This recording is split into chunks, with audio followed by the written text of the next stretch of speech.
喺日本福岡釣魚會釣到啲咩魚呢？等火神同大家分享下啦。我哋同船家溝通好，主要玩游動丸同埋釣墨魚。佢哋嘅釣法同香港唔同，主要會企晒喺船嘅一邊一齊玩游動丸，而且魚獲都好豐富㗎。主要有真鯛同埋石斑類，啲真鯛都好大條㗎。不過我哋嗰日就冇遇到雞魚啦。而船家都好落力轉位，見到呢個釣點冇魚釣，就馬上轉位。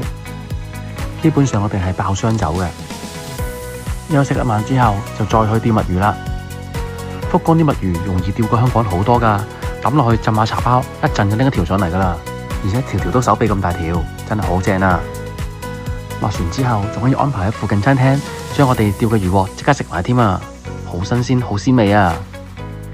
而剩翻嘅魚獲，我哋就全部寄倉返香港，擺喺雪櫃度慢慢食。